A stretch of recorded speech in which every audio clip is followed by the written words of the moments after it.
Hey, I'm back, everybody. A cleanup of the point I found. I'm thinking that's a Layton, a big sandy Layton. That's kind of an unusual find for the cornstalk birdie field. We just don't find very many big sandies in there. You're more likely to find a Hopewell, something like that.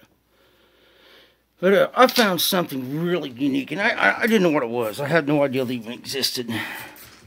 I wanted to share with you that it's just surprised me a little bit more. And I love finding stuff that's just rare, super, whether if it's any value or not. Just something you don't see every day is pretty exciting to me. It's like this here over there where I found the really cool looking Lacroix a couple weeks ago. I found this bead in there too. Well, I don't know if it's a 1975 bead or a 7,500-year-old bead. I don't know nothing about these kind of beads because we don't find them around here.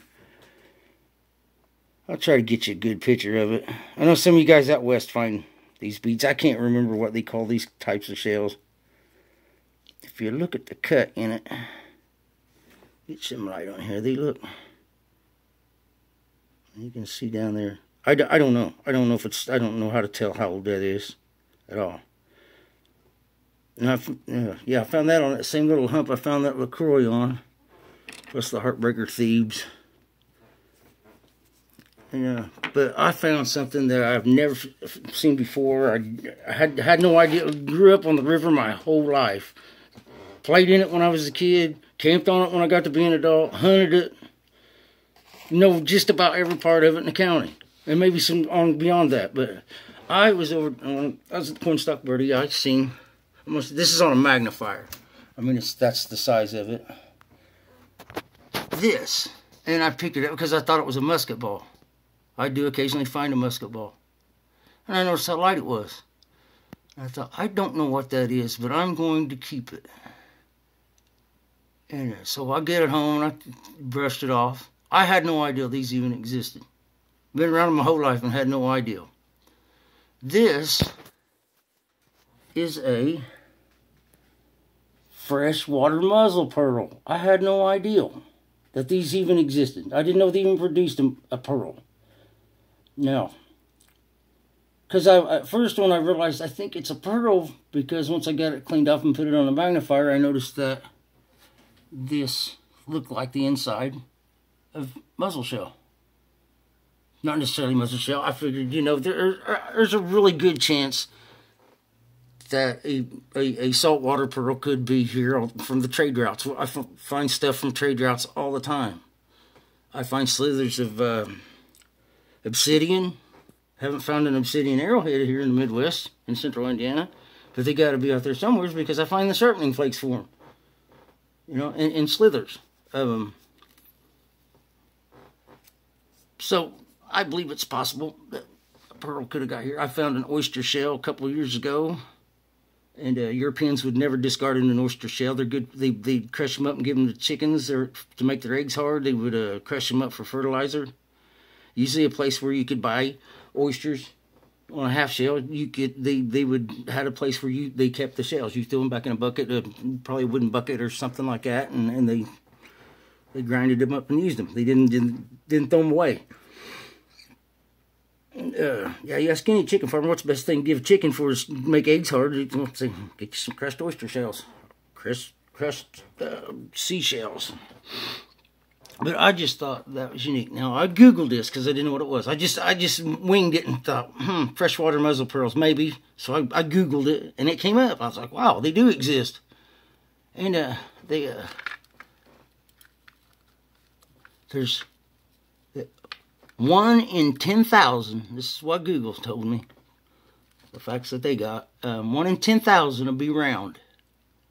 But only 1 in 1,000 will produce a pearl. A freshwater muzzle. Now, these are facts. Now, if I'm wrong, if you guys see something different here, let me know. I'm open for opinion. I'm just intrigued by it. I had no idea muzzles produced pearls. And they said, and it also said that it takes 30 years to produce one that's 4 millimeters. Okay, I get out my old micrometer.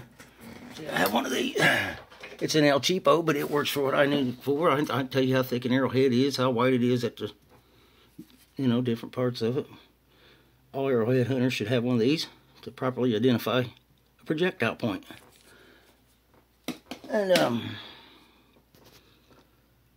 it's 0.44 inches in diameter and 0.11 millimeters in the metric system. So if it takes 30 years to produce one that's 4 millimeters, you're talking 60, 90 years to produce one that's 11 millimeters. Yeah, I mean, I'll even pick it up for you and show you. As far as I know, this is pretty accurate to me.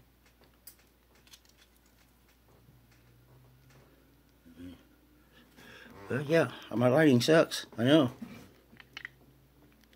11.9 millimeters.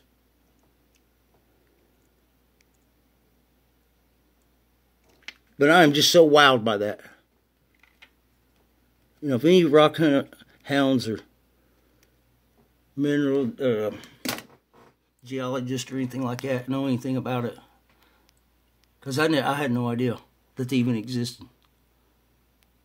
But I thought that was like, that's got to be one of the coolest finds of my life, you know. Besides this old piece of sandstone that was naturally formed into a donut I found in the creek last weekend. Just can't leave stuff like that behind. That's just cool. You know, it's nothing. I mean, it's a geofact, but it's cool. You know, kids sure thinks it's a dandy. But yeah. Well, if I don't give you the old imagine that. But I ain't really got nothing to. All this is stuff I found recently. I think I've posted most of it. Most of it is. Some of it I had. A lot of them right there was. Oh, off the arrowhead shaped board I got out of the barn that the guy gave me. That one I didn't film that one. I found that one in the real close to where I found them 2 blades the other day in the creek. And yeah, this one I found in that same creek. It's a little beat up, so I didn't post it.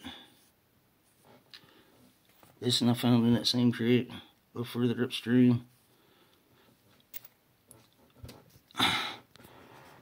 This one I found in the creek where I found the big arrowhead a couple months back. I found this one here.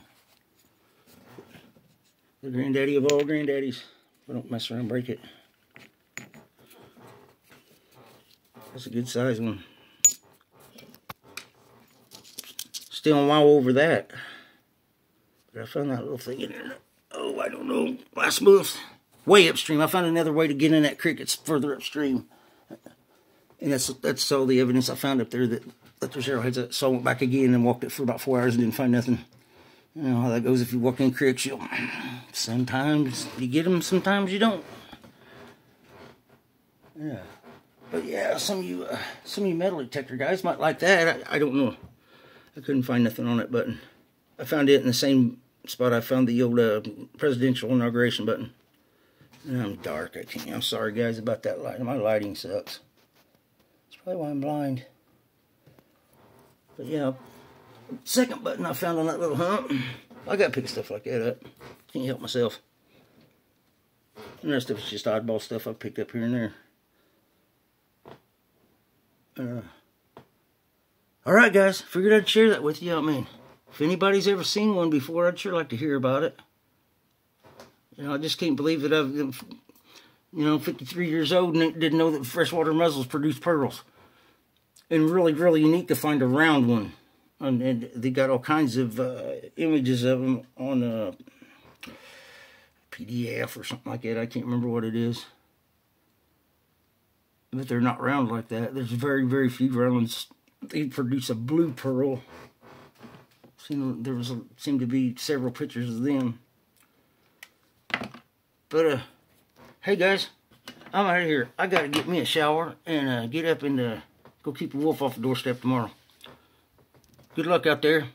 Appreciate any comments you can give me, any info you can give me. Hope you all fine. Later.